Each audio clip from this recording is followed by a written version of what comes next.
Welcome to our video about the eclipses in 2023. And in this video, we want to focus on the eclipses happening in April and May on the Taurus, Scorpio, and Aries Libra axis. And yeah, first of all, we want to start with a little brief introduction of the three of us, and then we will dive deep into the darkness and light of the eclipses. Yeah, maybe I start. I'm Verena Borell. I'm an evolutionary astrologer and I'm living in Austria. Hi, I am Jaime Goldstein. I'm an intuitive astrologer and I'm living in Oregon in the US.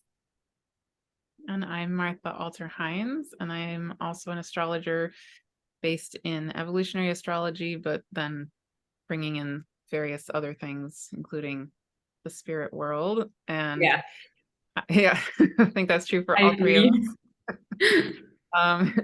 And I live in the west coast of California in the United States also. Yeah, and I think we wanted to start with just giving you, as somebody who watches our video, a perspective on what we experience as overarching topics or overarching themes of these eclipses.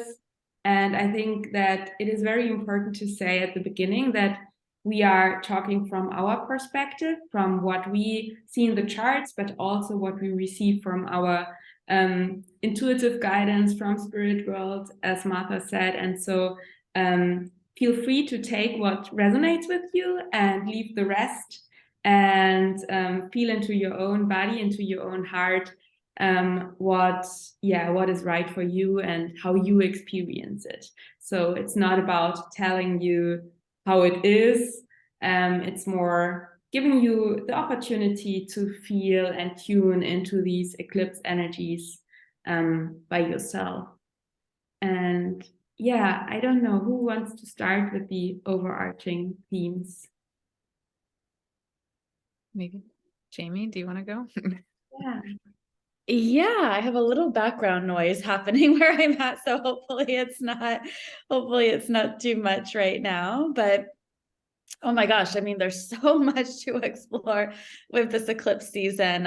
Because it's straddling two axes, the Taurus Scorpio axis and the Aries Libra axis. So I feel like it's very multifaceted and multi-dimensional. But what I think is so interesting about this eclipse season is our first eclipse at the solar eclipse is at 29 degrees of Aries. And this is giving us a first glimpse and feel of the lunar nodes, which will move into the Aries Libra axis here in July of this year, if you're working with the true nodes.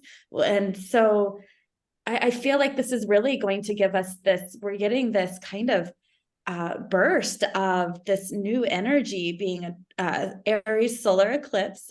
So this is like a new moon that's very amplified. It's like a new moon that's accelerated and on steroids at this anaretic degree of Aries, this karmic completion degree of Aries. And so there's all of this. I mean, what I just intuitively sense as the main theme, there's all this new energy coming in and flowing in. And at the same time, we're also having all of this releasing energy too, being at this karmic completion degree, as well as the eclipse season, this Aries solar eclipse, and then the lunar nodes will be, squaring Pluto this whole eclipse season as well. So there's all of this, I feel like letting die within us what's no longer in alignment with our highest path forward. And it feels like as Pluto has just kind of moved from Capricorn into Aquarius, and Pluto's sitting at 0 degrees of Aquarius right now, and will be moving back into Capricorn. It's like whatever from the old paradigm, you might call it, the dominator paradigm, the patriarchal paradigm, this old paradigm that is not serving us as a collective, that is not serving us on a personal level, whatever has kind of been living within us still from the conditioning that we've kind of been conditioned into, living in that old world, whatever's still living within us, I feel like it's this big acceleration of letting that die within us so we can rebirth to the age of Aquarius, this new age, this new way of being in right relationship with humanity, the earth, all beings. And so there's this letting go and then all this new energy coming in. And I feel like one of the other kind of big themes of this eclipse season is what I find so interesting is that with the Scorpio lunar eclipse that we'll have in just a few weeks, and I think May 5th, 6th, depending on where you're living in the world, that the sun is 4 degrees from Uranus. That eclipse is at 14 degrees Taurus Scorpio, and Uranus is at 18 degrees of Taurus. Now, this is the degree where we had the Uranus North Node conjunction in July and August of 2022. And what is so fascinating is I pulled up the charts together. Uranus is back to not only the degree, but the arc minute where Uranus was at that moment of the Uranus North Node conjunction. So what I feel, because Uranus went retrograde not too long after that Uranus North Node conjunction, it's like it started to open up some new possibilities that are in alignment with our highest truth, right? Like higher timelines opening up to support our evolutionary path forward. And it's like we've been in this time of kind of accessing them, but then having to clear out a lot.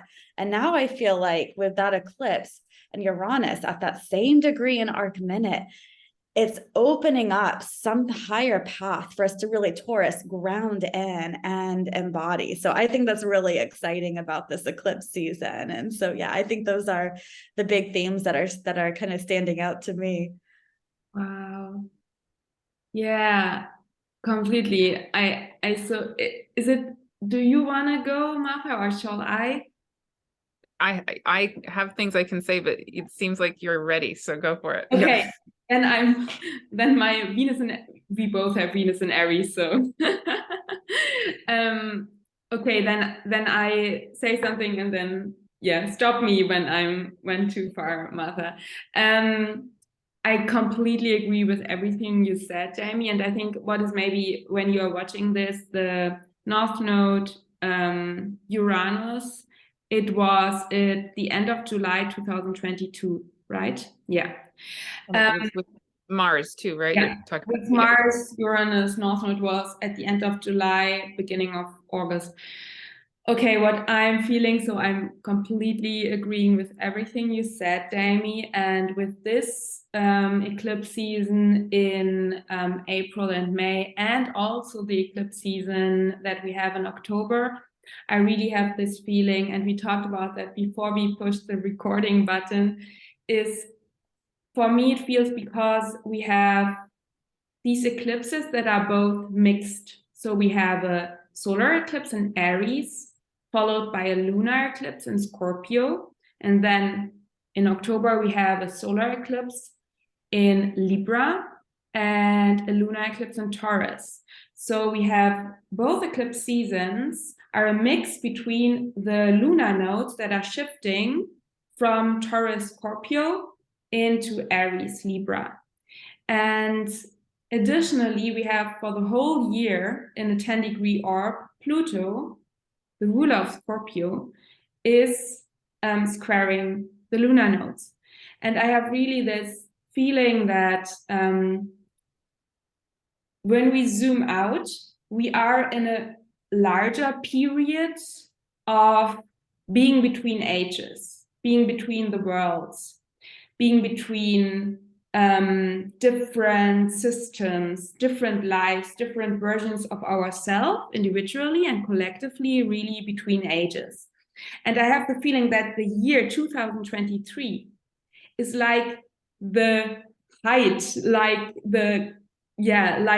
the density of this in-between phase. So it's really a year of being in between your old identity, your new self, old structures, new ways to live, to love, to work.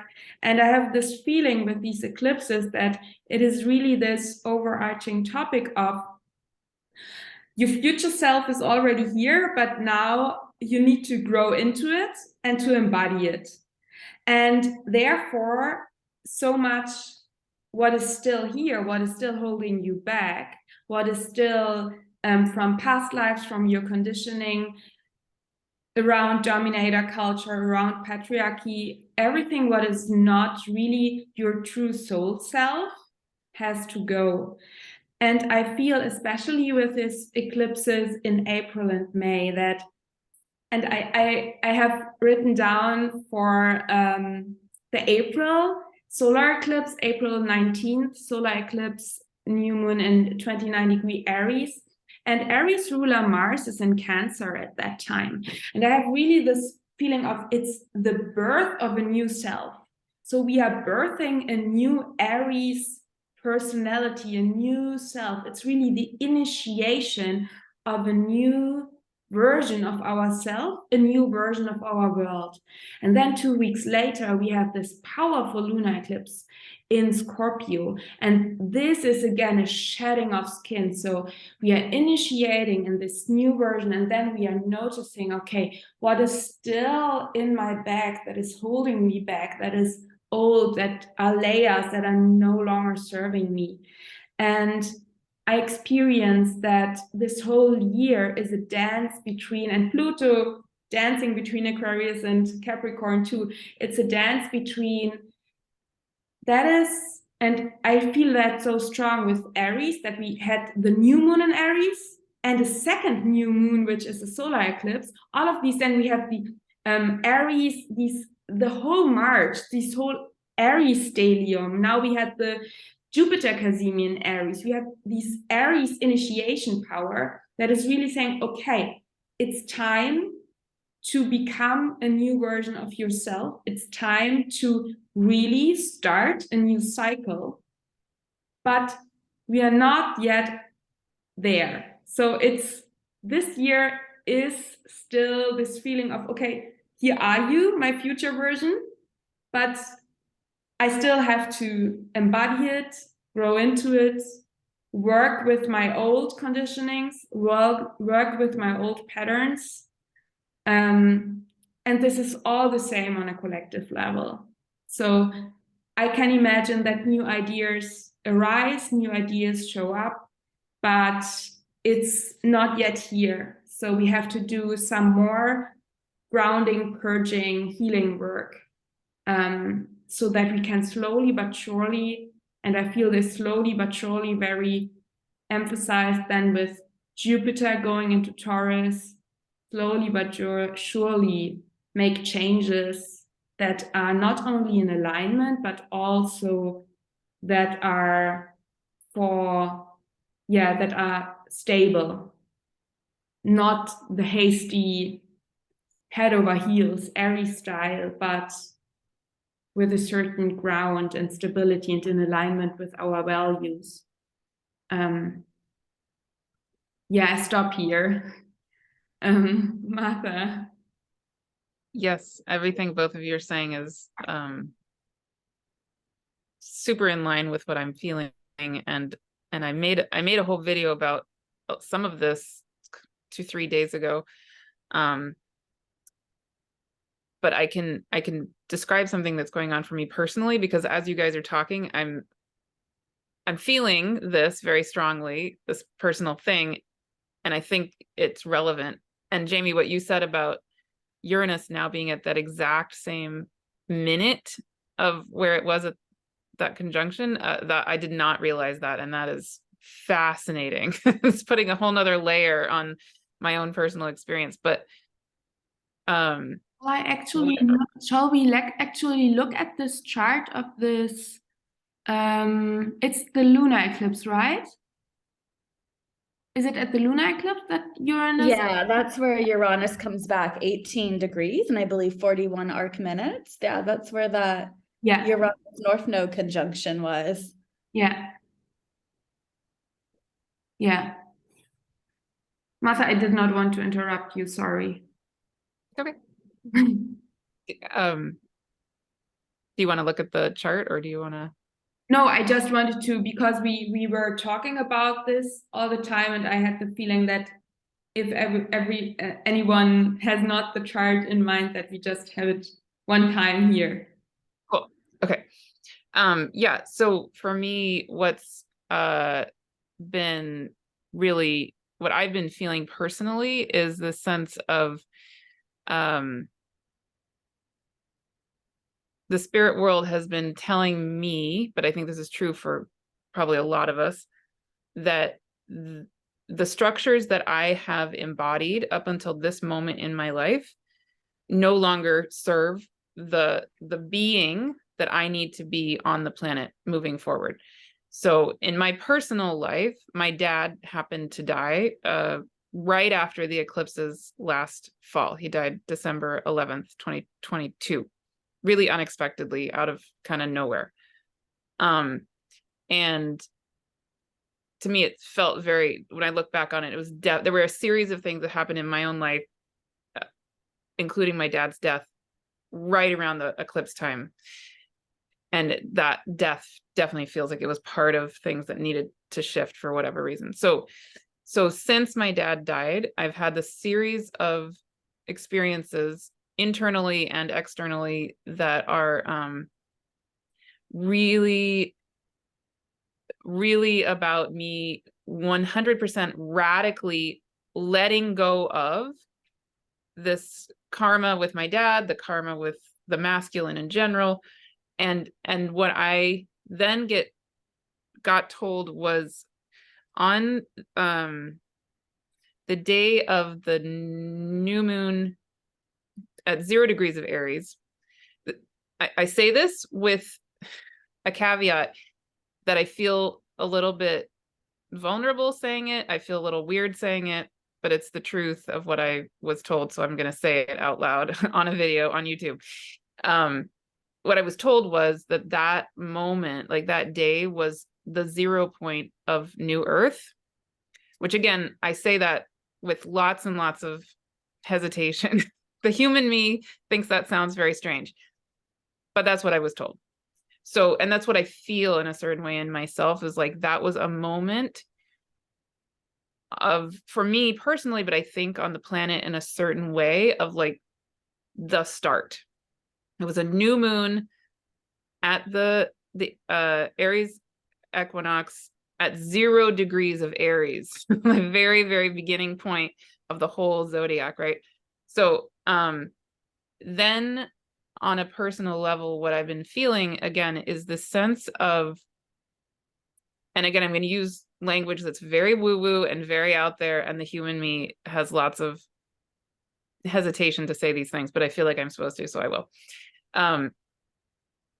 It's like I keep getting this image of myself, but again, I think lots of us, as a crystalline structure that's clear and clean.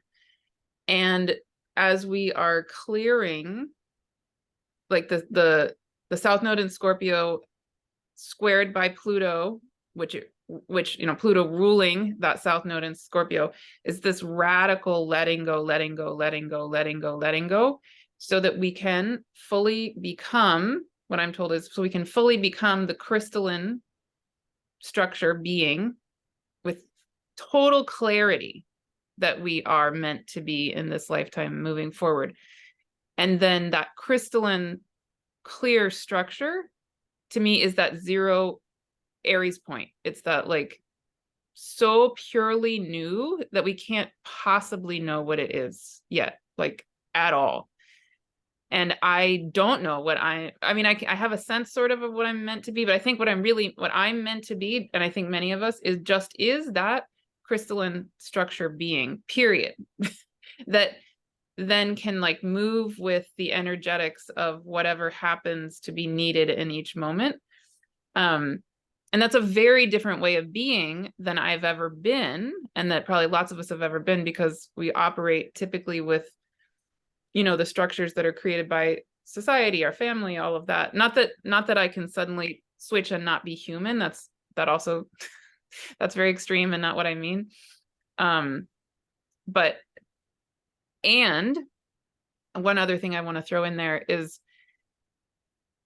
two other elements that are playing really strongly in these eclipses are Aristina, which will be conjunct the North Node will be conjunct the new moon on this eclipse on April 19th, 2023. And Jupiter will be conjunct Aristina, actually, also on the eclipse. And then next fall, Aristina will be precisely conjunct the North Node on the eclipses. So she's playing out really strongly, and that's a whole story. And I'm giving a free talk on that on Aristina next Thursday, the day after the eclipse, April 20th. So anybody can be in contact with me to come to that to hear lots about Aristina. And we have her on the Conversation with the Goddesses series. Yes, and she will be one of the goddesses that Verena and I focus on in about 3 or 4 months in our Conversations with the Goddess series. Yeah. So she's huge in all of these eclipses. Huge, huge, huge. And she is one of the Kuiper Belt objects. So she's one of the planetary bodies. She's a dwarf planet, but she's out there in the orbit, sort of with Pluto, although Aristina is way much longer orbit than Pluto does. But another Kuiper Belt object that is huge in these eclipses, especially the one in April, is Haumea. And again, in that video I made a few days ago, I talk all about Haumea, so I won't go like super into her right this second. But Haumea is currently at 0 degrees of Scorpio. So the South Node is at 4 degrees of Scorpio. And so the South Node is moving toward Haumea, and Haumea is going retrograde. So Haumea is currently squaring Pluto, and she is doing a dance between Scorpio and Libra at the exact same time that Pluto is doing this dance between Aquarius and Capricorn. So Haumea and Pluto are in this like long-term square of each other for a while right now. And Haumea at 0 degrees of Scorpio is almost exactly opposite that new moon on the eclipse on April 19th. And Haumea, again, just in a really brief version of her, she is a goddess associated with, she's a creator goddess, and she births things from her whole body, her whole being. So when I was feeling into this, especially the eclipse coming up next week on April 19th, it feels to me like this whole dynamic of, if we're doing this purging, clearing, so we can be that crystalline clear being that we are, then I think some natural questions that come up are, first of all, what is it that we're supposed to be? Second, how are we supposed to be that, right? And I think the what, I just don't know, other than that we're supposed to be the crystalline divine being that we are. And the how, I think the only real how is simply to be in the moment and to do our best to continue to follow what we feel the divine is asking of us, including that clearing and just being really present.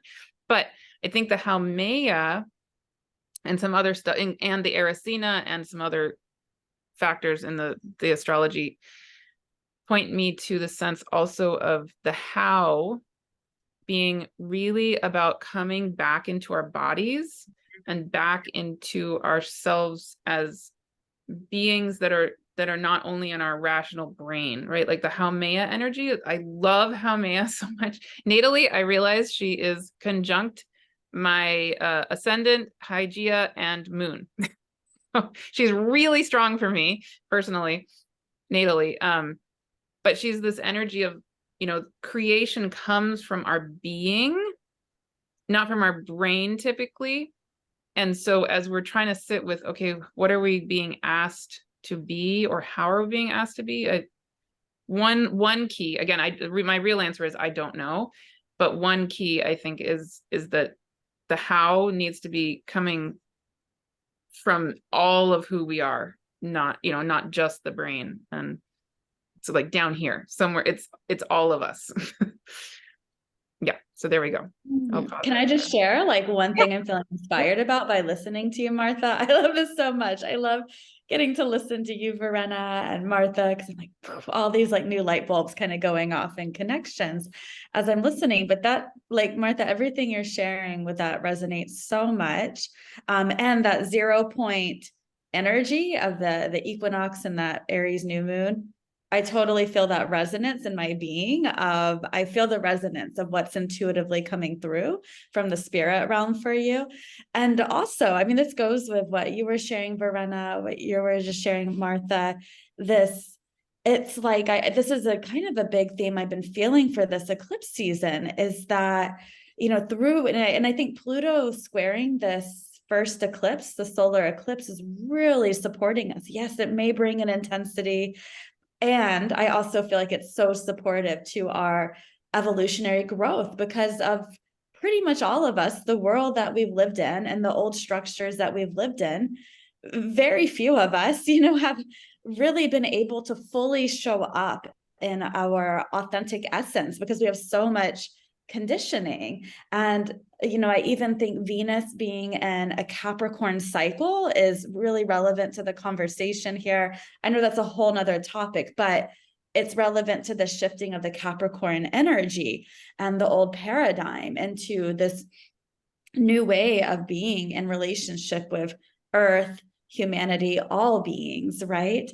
But we have so much conditioning around, like what we're supposed to do, how we're supposed to show up in the world, achievement, success, you know, this like all of this conditioning we've been conditioned into in this like patriarchal paradigm. And with so few of us are actually, you know, feel comfortable showing up in our own, like, you know, radical authenticity. And I do believe, and this is kind of where this Aries solar eclipse comes in. Aries is the I am that I am. It to me, the purest expression of Aries is just spirits moving through me. And I'm really attuned to that present moment of spirit moving through. I'm not filtering myself like, oh my gosh, is how I'm showing up going to fit into, you know, how I'm supposed to show up in the world. So this Venus and Capricorn cycle is this grander cycle that's been going since January 2022 and will go to August of this year, 2023. And it's been helping us to let die within us, because that this Venus cycle was starting in conjunction with Pluto. Venus made 3 aspects to Pluto: pre-retrograde, retrograde, and post-retrograde, letting die within us where the old paradigm is still playing out. Where are we inhibiting ourselves? Where are we pushing ourselves that is not in alignment with our authenticity? Letting that die within us and to rebirth into how to create from a place of being and alignment, how to create from our heart and our heart wisdom and our body wisdom. So we have all of this, you know, where we've been over pushing, overworking, over striving, trying to show up in the, you know, the right way, whatever it is. And I feel like with this eclipse in Aries, it's just this new moon is like, that is a solar eclipse, so super amplified, showing up as I am that I am. And when we're not filtering ourselves and inhibiting ourselves and trying to, you know, fit into the current structures in the right way, when we can just be who we are and let spirit move through and moving with that flow of spirit, it's like, wow, look what we could create within our lives and within the world. And so that just kind of made me think of that. And I feel like Pluto there in that square is so supportive. Yeah, it may be intense because that old programming that, and this is going to go through that Scorpio solar or that Scorpio lunar eclipse as well. Yeah, that old programming is coming up to be transmuted. And this whole new way of being, like you said, Verena, like our future self, our authentic essence is here within us already. This is a matter of bringing it out and embodying it. So yeah, I don't know, that just made me think of that, just hearing both of your shares. I love that. And I would love to directly, continue your thoughts. And first of all, Jamie and we did a beautiful video about Venus and Capricorn, the Venus and Capricorn cycle. Maybe we want to link that below the video, because there we really go deep into these deconditioning processes within this Venus and Capricorn cycle. And what I'm feeling, what you just said, this this Aries energy, the healing of the Aries energy, and starting with this solar eclipse in Aries in a square to Pluto in Aquarius, and it's an eclipse. That means, it's a solar eclipse. And I have the feeling with Pluto together, there, to birth a new self, we must experience the death of our old self. And the solar eclipses, it's always this play between darkness and light. And it might be the case that we experience something like an ego death, or something like this feeling of, okay, now there's really, we went through these intense Scorpio Taurus eclipses the whole last year. And maybe now we are ready to let go another layer of a conditioned self, and really get this feeling and this woof, this like a pre-taste what it can be and how it can feel when I'm really in my Aries energy. And yes, we will go back, and yes, old patterns will come up again, but I think it is like a moment where we can really step into this and I always experience eclipses like portals, and it's on the North Node. So it's really this portal energy where we can already I don't like to say timeline jump. It's more like getting a glimpse of this new era, this new self, and then allowing ourselves to purge during the lunar eclipse. And then comes the new moon in Taurus. And then it is all about, I think, okay, slowing down, finding stability. What are my values? How is my body doing? Because, one thing I want to say about the body, and then I just want to say another thing about the Aries Libra thing. I think that what you so beautifully shared, Martha, with this crystalline structure and this clarity and this new way to be here, I think that what I experience so strongly in my personal life is that I always have the feeling that my soul and my spirit are so much faster than my body, and that there's still trauma in my body, and then there's still fear in my body, and that often I think it's really about, and I feel that so strongly with then Jupiter going into Taurus and all of this beautiful Taurus energy, Uranus in Taurus, I really feel that there is something around bridging, maybe don't let there be a gap. So go into the new holistically and with your body too. So take your body with you. And this attuning and listening and learning, I actually will do a course starting in May where it's about somatic work and learning to listening better to your body, because it's a personal topic for me. And I think I feel it and I see it with my clients. I see it with many people that often we wanna expand and grow on a spiritual and soul level, but our body has not the capacity. And meeting our body where it is, because there is maybe a trauma reaction, there is maybe contraction. We want to expand, but our body contracts. And I think it's really about meeting our body where it is and allowing ourselves the time.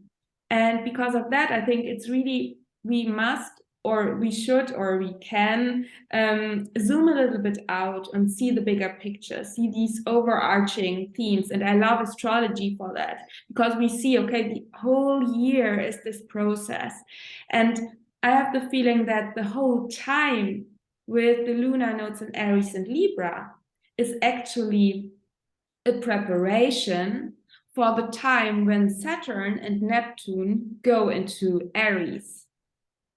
So I have the feeling that with the eclipses on the lunar nodes in Scorpio and Taurus, it was really around going into our underworld, digging deep, preparing the ground, really preparing our soul and soil. And then with Libra Aries, I have the feeling, and by the way, the whole Pluto and Scorpio generation get their South Node conjunction over their Pluto, so deep purging. Now, with the South Node in Libra, the whole Pluto and Libra generation will get the clearing and deep purging, and we are getting prepared for the new. And with the South Node in Libra, I feel that now it's all about where do I stick, and that is what you already said, Jaime, where do I still live to fulfill expectations of others, where I do still stick to a life that is actually not my life, where do I still have patterns around and that is so often completely unconscious, where do I think I have to fulfill certain expectations that I have internalized or that other people have to have towards me, or that society has towards me. So many of my clients are struggling at the moment with these topics, especially the Pluto and Libra generation, with, okay, but others expect this and that from me, but I actually don't feel like doing that. And I think it's a collective evolution towards what is really my Aries energy. What is this I am that I am? And where do I stick to feel loved and to feel safe, to this idea that I have to fulfill expectations? And I really think that it is the whole next 2 years are around letting go of internalized expectations, of self-expectations, of expectations of others, and really allow ourselves to experience a rebirth and to become crystal clear and to really become this I am that I am, and allow others to do the same. And I think it is a longer process, and it is a process where we should not forget to take our time and to trust our natural pace, and not fall into the shadow of Aries, which is to be too hasty, to be too pushing forward, and especially with Chiron and Aries. And I think it's really interesting that we have at this first solar eclipse in Aries ruler Mars in super nurturing Cancer, which is so okay. And I think, I don't know, Martha, you said it in one of your videos, you said that Aries, that a healthy Aries energy knows that it is not about linear pushing, but that a healthy Aries energy also knows about cycles, and that Mars has a cycle too. So it's not about, and you said that, Martha, I just repeat what your thoughts, because that really was, you're right. And then Mars is in Cancer, which is yin, and which is all about a cyclical way of cardinal sign, but a cyclical way of living. Yeah. And Mars squared a Chiron with this. Oh wow, I hadn't even thought about that part. Yeah, those were the two things I was just about to bring up are exactly what you just said, Rena, about I just feel like I want to say again, right? Like that Aries, when we're in that Aries energy, we can have this concept that progress is linear, and in reality it's not. Like when we look at nature, it like what in nature is a straight line that never stops, that just like goes as a straight line. I mean, waves are not a straight line, orbits are not a straight line, flowers, I mean, I can't think of anything that's only a line. Maybe there's something, I don't know what it is, but we're not a straight line. Nothing in us is a straight line. So why should our progress be straight line? I don't think it's how we work. And so I keep reminding myself that also, that like, even in that image of what I get told by the spirit world, that I need to be this crystalline being who's going to be clear and open and all of that. It's not an instantaneous thing, and it's not meant to be, and I want it to be.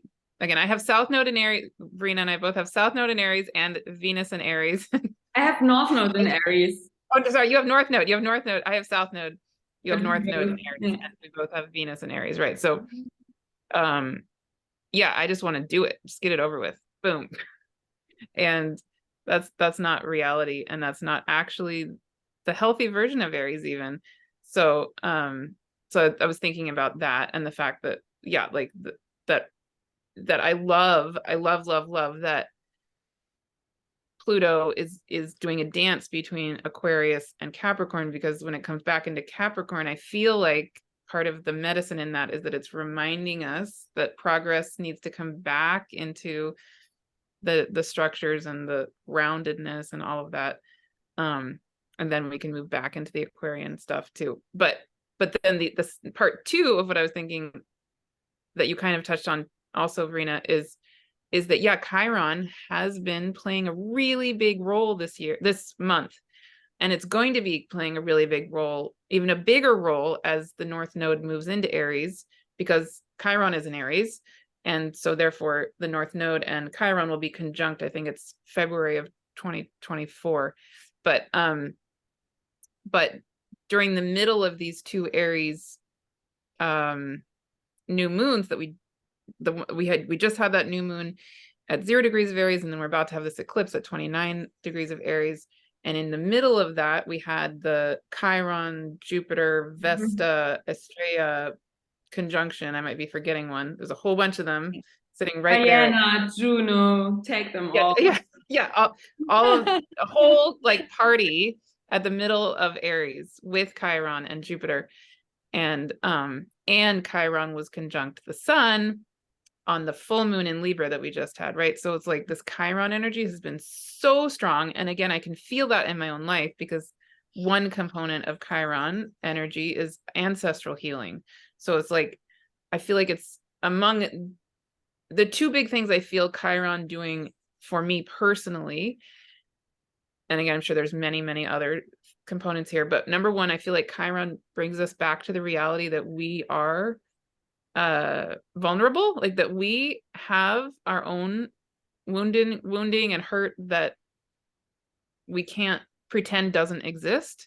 And so it brings me back to humility. It brings me back to the reality that I am human, that I am an animal, that I am earth, that I am vulnerable, and that my vulnerability is actually a huge part of what's needed on the planet. Like if I tried to pretend that I was perfect or couldn't be hurt or something, I don't think I actually could serve as well. Yeah. And then number two, in my own life, a lot of this Pluto squaring the nodes, South Node and Scorpio, the letting go has come through a ton of ancestral healing stuff that I've been doing with my family, actually, very directly, and really, really beautiful things that have been moving in my own world. But I can just say for me personally, Pluto has actually been squaring my natal Chiron. So there's that going on for me also. But I think just collectively, the Chiron energy is really, really strong right now and will continue to be. And I love Chiron. So beautiful. And yeah. I love that. And this kind of brings me to one of like hearing both of you speak, is that like I think one of the big themes of this eclipse season is it is like the revival of our life force energy that has been suppressed, that's been splintered off, and it really is a very much a product of this old paradigm that is falling away. And as we're rebirthing this new paradigm, this new way of being in relationship to the world and one another and life itself, it's like this revival of our life force energy, because Aries is that cardinal spark of life. It represents that animating spark of life. And Aries is the I am. When it does not feel safe, to be in our I am, we suppress our life force energy. When we're suppressing authentic aspects of self and authentic ways of being in relationship with life itself, where our life force energy gets suppressed. I mean, it's happening unconsciously, but it gets suppressed. So with the healing that we're experiencing, and the more and more it feels safe, and this brings in, Verena, so much of what you said, the somatic work, the feeling safe to be in our body, feeling safe to be the I am that I am, and be in relationship with the flow of life in an authentic way. It opens up the flow of our life force energy, because Aries is very much connected to the flow of our life force energy, which is like, it is cyclical in nature, like you spoke to, Martha, and that Verena that you spoke to as well. And I feel like this Chiron in Aries, one of the deeper things here is, it is the healing of our relationship to our life force energy, the relationship to self, which is opening up that flow of our life force energy, and our ability to be in flow with life. When we have this like beautiful flow of our life force energy, we're able to be in flow with the natural rhythms and cycles of life. Then we don't have to do the shadow Aries, which is to push and force and overwill. We can actually, really, Aries is like, to me, letting spirit move through us and being in like almost in harmony with that flow of spirit, how to move energy up and out into the world. And so I see this 29-degree Aries solar eclipse as this really powerful like revival of our life force energy. I think Mars and Cancer in square to Chiron is a big piece to this as well. There's this healing to our Mars, our assertive, go-getter, masculine kind of energy here, and it's being sourced in Cancer. That's being sourced in the waters of the divine feminine, the divine mother. And so we can see some healing here with this eclipse season of really kind of turning inward and being sourced by the waters of our own divine feminine. However you would connect to the divine feminine, the divine mother energy, it's like Mars, our inner Mars, is receiving healing through that divine feminine, that divine mother energy. How can we nourish ourselves? How can we nurture ourselves? And how can we, in square to Chiron, really nurture our authenticity? What do we need to feel safe to show up in the I am that I am? And so I see all of this beautiful like life force energy wanting to return to us, that maybe we've had to suppress and splinter off, often unconsciously due to previous traumas, but that there's this energy supporting the healing, that we can kind of take up space as who we are, which I think is really exciting, because Aries is about just, it's living in the flow of spirit, moving and really being, we're moving in the direction of what inspires us, what lights us up. And Aries it opens new pathways, right?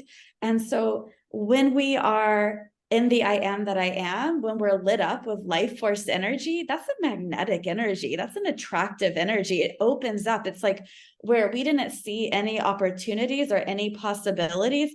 All of a sudden, when we just move in the direction of what lights us up, what inspires us, new opportunities come out of nowhere. It's like we just align with them. So there's something here about, we've lived in this paradigm where we've not really had, most people haven't had the opportunity to do that. And the more that we can allow that to come back and nurture, right? Mars and Cancer, nurturing what inspires us, nurturing what lights us up.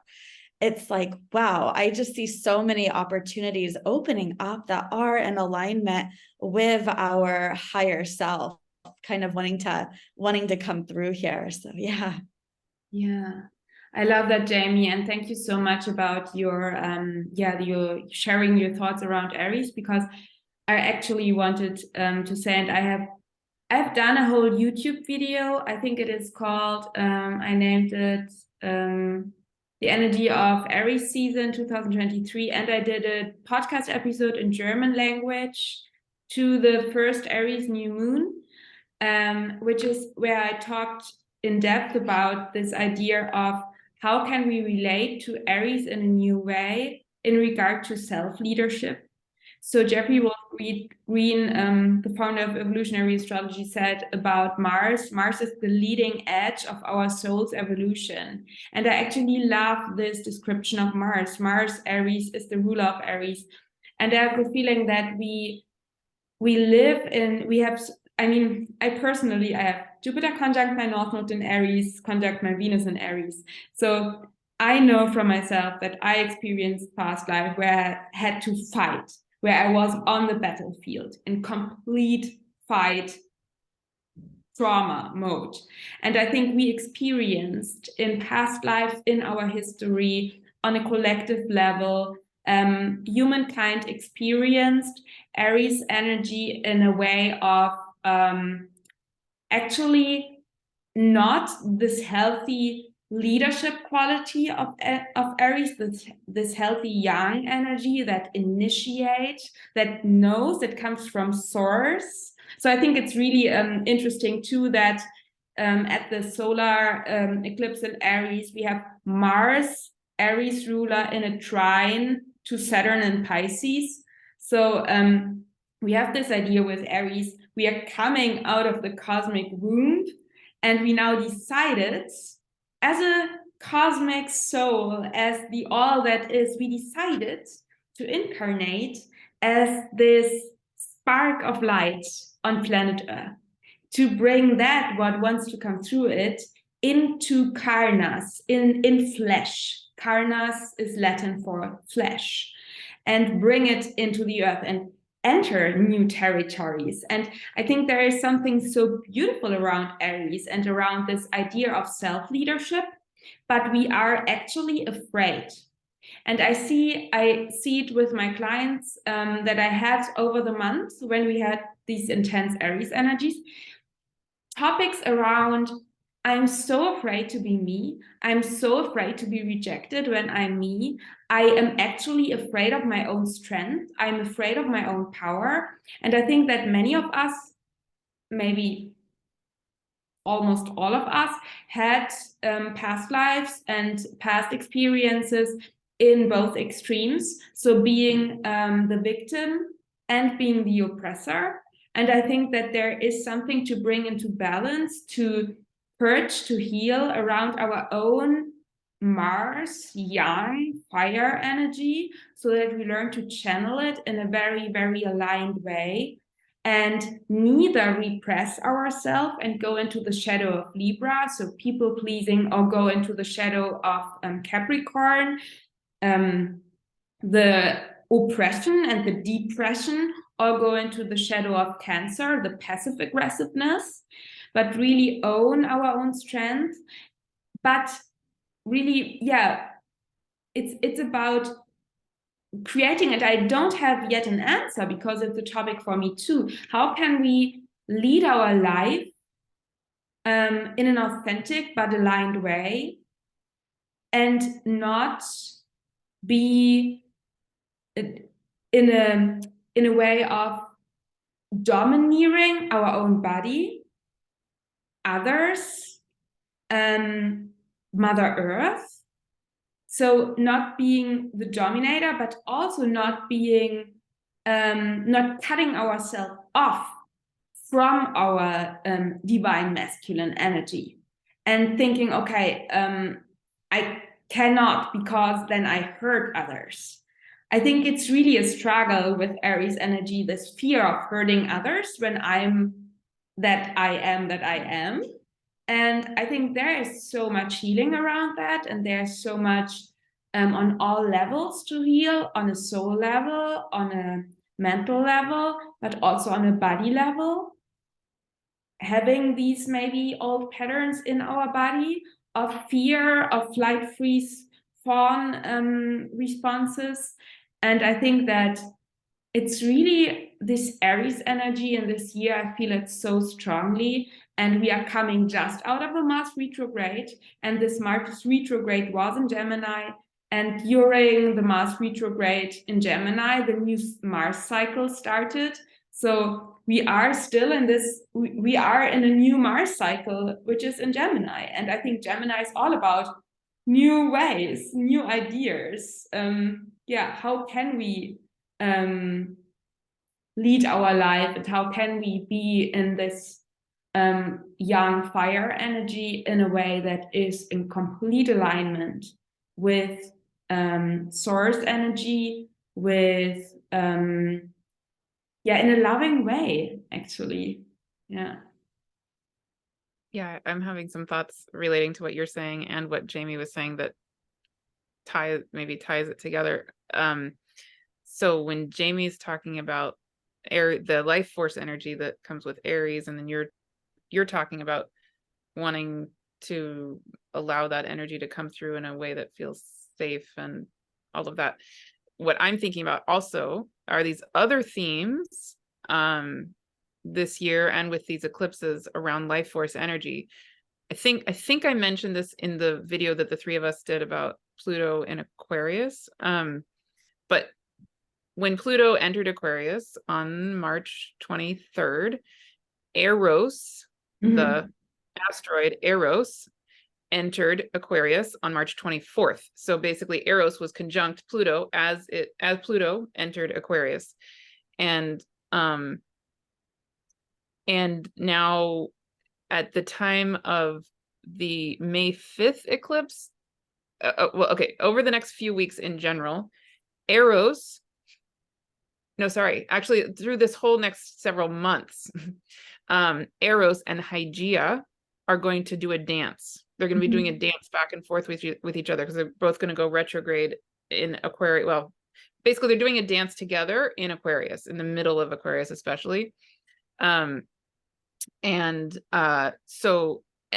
they will be in the middle of Aquarius. Hygeia and Eros will be in the middle of Aquarius, squaring the full moon, the sun and the moon, and at the time of the eclipse on May 5th. So all of that, plus for me, the Venus retrograde in Leo, when Venus goes retrograde, it will be precisely opposite Eros, precisely.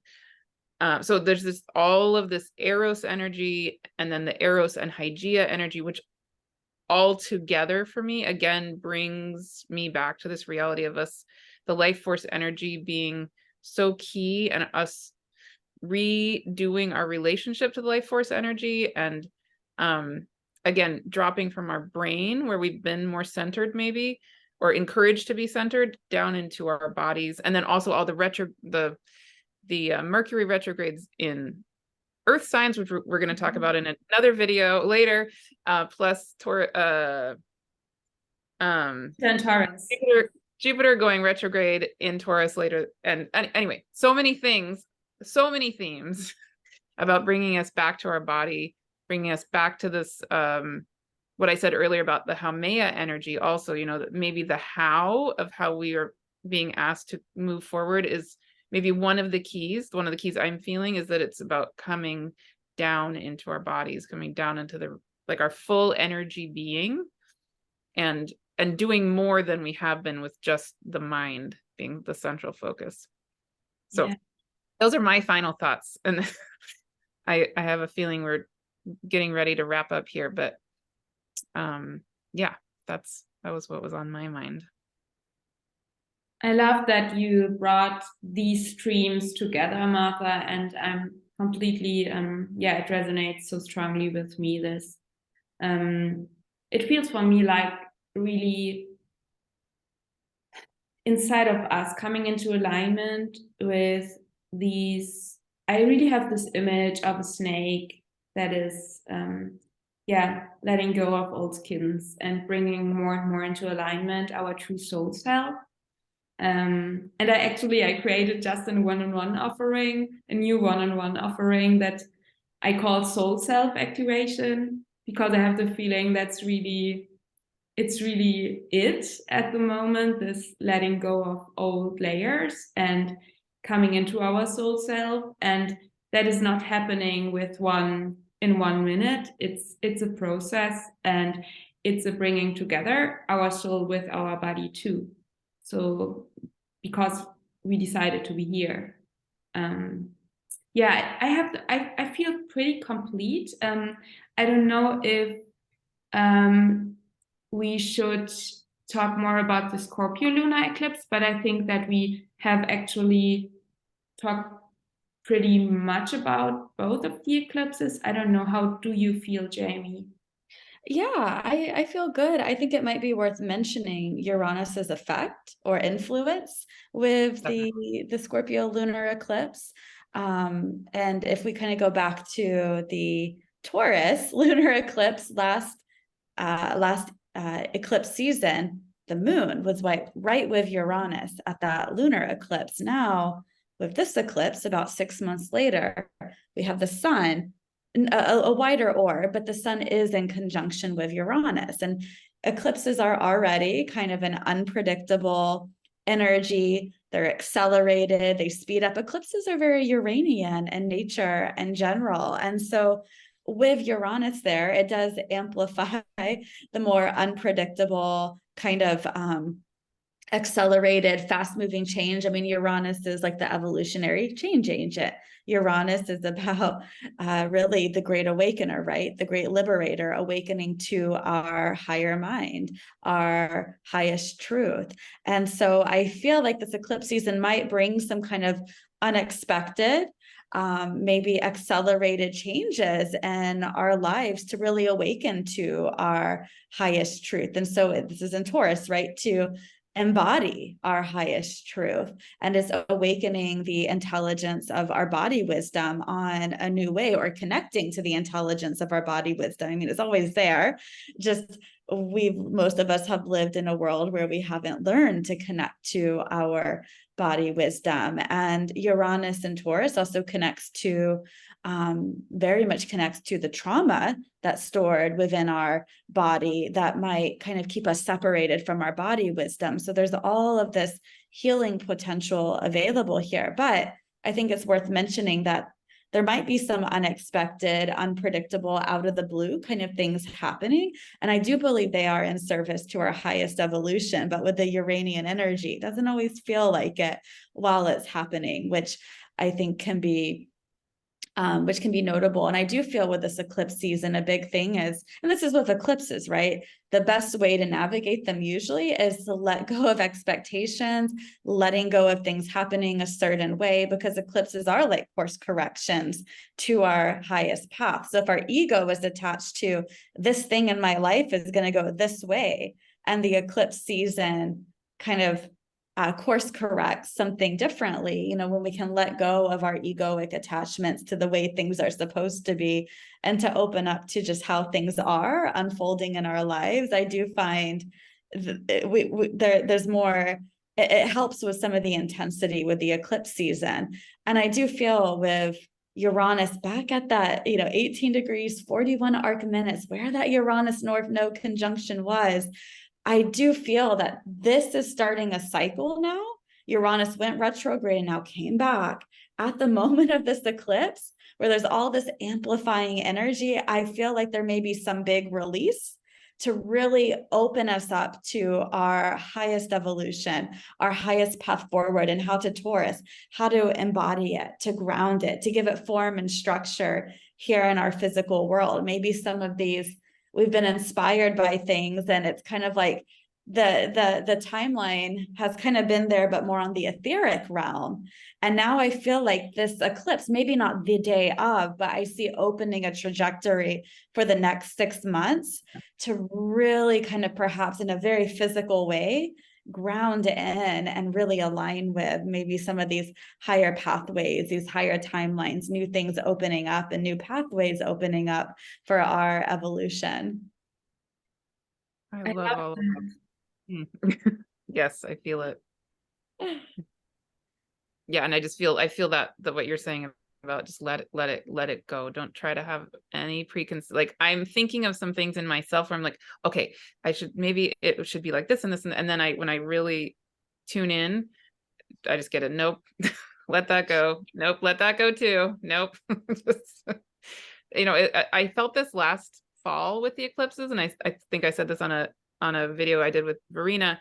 Last fall, it was feeling like the eclipse season was like being on a swing when you're a kid and you're on a swing and you twist, to the top, and then you let go, and then you're on the swing and you just go, I'm feeling that similar energy right now as I'm feeling into these eclipses coming up, of this sense of like, when you do the, you know, letting go thing, it's so freeing. You have to let go of expectations in order to actually be able to just fly in that. Yeah, like the full card in the tarot deck. Oh, what did you just say? Like the full card in the tarot deck. It's like stepping off the cliff and you're in this free fall, but you're opening up to infinite possibilities. And what I think is so interesting, what I just wanted to add, and then I think we can bring it to an end, that Venus, the ruler of Taurus, and of Uranus, and the sun at that time, is in Gemini, and it is on 27-degree Gemini, squaring Neptune and Pisces, and is we just had these Gemini Neptune squares with Mars. And so Venus is now going over the area in the chart in the sky and in our life where Mars had these intense retrogrades and these intense squares with Neptune. And I have the feeling that here is something that that there are new solutions, new ways, Venus in Gemini, new ways of thinking about things, maybe seeing some heaviness with more lightness, maybe this with Venus in Gemini answering to Uranus and Taurus. I feel that there's maybe more this curiosity. What is actually the new, or what am I? This really meeting ourselves, like dating ourselves for the first time in a way. So and meeting others with curious and loving eyes, Venus and Gemini. And I think that when I feel into the eclipse energy, because you brought this wonderful swirling image, I really have two things that are coming up. And that is, I have the feeling that these eclipses are like a window to a new life or into the future, and you are like stepping out of the window and you are looking, and you know that you go back, but it's like this window into a new world. And this not being afraid or not being sad that you have to go back. It's important that you get the first sense, and then you can build upon going steadily into the new. But I think it's really getting a sense for what is coming. And I think that during the whole eclipses, it is so important to just allow yourself to be just with what is now, and don't think too much into the future or into the past. So really be with everything that is. And when both of you said changes, I already experienced in my body a sense of contraction. So I think it is really important to be in a good connection to our body during this time, so that we don't fall into, because of fear, fall into old patterns. Yeah. Yeah. Yes to that. I love that. Definitely. Agreed. How do you feel? Shall we maybe make a last round where everyone says what they offer and how they can find us? Jamie, do you want to start? Sure. Yeah. I offer readings. I also teach chart reading courses, but I don't have any courses up for registration right now because I'm in the middle of a course. But yeah, you can find me at astrologywithjaime.com. That's JAIME if you're interested in readings and other offerings. And I have an email list where I share like my newsletters as well. Thank you so much. I have a new website, so you can now find everything I'm offering in one place, and it is in German language and in English language, so you can switch between the languages. And I'm offering one-on-one sessions, and this new container, which is the longer one-on-one guidance, the soul self-activation. And my one-on-one sessions are based on evolutionary astrology, but I also work with the Akashic records. So it's in a very intuitive approach to evolutionary astrology. You can book that via my homepage, and it feels so good to say via my homepage. So I had no website. And I teach astrology too. So there is I have 2 astrology courses that are especially for you if you want to learn astrology as an additional tool for your healing practices. So for example, if you're a yoga teacher or if you are a Reiki practitioner and you want to integrate astrology into your work to serve more holistically and more powerfully, I have 1 starter course, the Astro Spaceholder starter course, that is available at every time. It is in German language, but yeah, you find all information on my homepage, and the best way to connect with you is via Instagram and via my mailing list. So sign up for my mailing list and you'll receive astro inspiration and news about my offerings. And I have a beautiful offering together with Martha. We have our beautiful workshop series, Conversations with the Goddesses. You can sign up at any time. We started in January, and we are doing this the whole year and beyond. And we are covering every month 1 goddess asteroid or planetary body in a very embodied way. So you not only learn about these goddess archetypes and their astrology, but you really feel them into yourself. We guide channeled meditation journeys, and we have sharing circles. And yeah, maybe this is the way to go to you, Martha. Yeah, so I have several things I'm working on, but yes, next week we have our Hygeia workshop actually in that goddess series. That's next Tuesday, but it's recorded. So again, you can sign up anytime. Next Thursday, I'm doing this free talk on Aristina, and I will be sending out the Zoom link to everybody on my email list. So you can sign up for my email list at my website, livingtheonelight.com. Next Friday, I have a very busy week next week, and then I'm going to be very quiet for about a month, and then I will explain why. But next Friday, I am actually holding an eclipse gathering, which is free for everyone in my membership, or you can come if you're not in the membership, but I have an Eventbrite sign up for that I'll put with this video. So that's an eclipse gathering where we're going to learn about the eclipses more. We're going to go more in depth and look at some charts, and I'll do a channeled guided experience to really feel what might be alive for you personally in this eclipse season and beyond. And then the big gigantic thing I'm working on right now is I'm preparing for Rebecoming the One 2023. So it's going to be a free symposium in June. I did the first version of it last year, which Jaime and Verena were both part of. And I'm doing it again because there was a huge ask for that. It was, lots and lots of people signed up last year, and people want it again. So we're doing it again. And most of my month of May will be dedicated to that. Most of my month of April is actually already dedicated to that.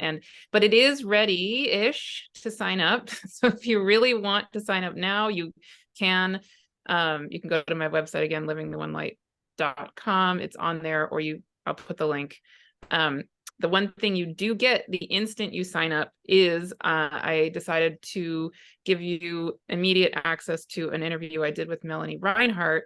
Speaking of Chiron, if you haven't heard of her, she's a classic, incredibly amazing astrologer who wrote one of the founding books about Chiron in the 80s, and she's just a really wonderful, beautiful human. So I interviewed her for Rebecoming the One, and I'm making that video available the instant you sign up for the symposium for free.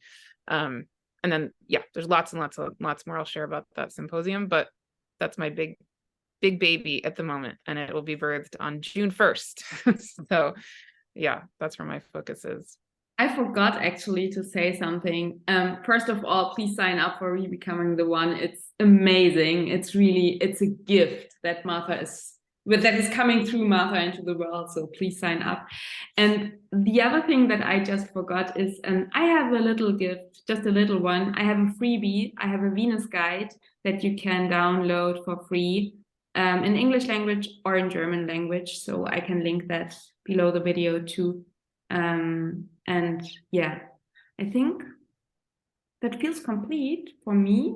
Is there anything else? I mean, I'm good. We are so happy that you watched our video, and we will come back, the three of us, for a Mercury retrograde in Earth signs video very soon. So subscribe to Jamie's channel, subscribe to Martha's channel, subscribe to my channel.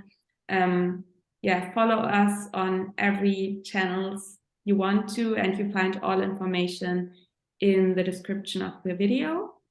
And yeah, we are grateful to hear from you. We are grateful if you want to share and like the video. And if you want to comment the video, we always answer to your comments. So we really appreciate if you take your time to watch our video and to give us feedback if that lands for you. What are your experiences and thoughts? And yeah, I'm just grateful to be here with you all. And yeah, thank you. Thank you. Okay. Bye.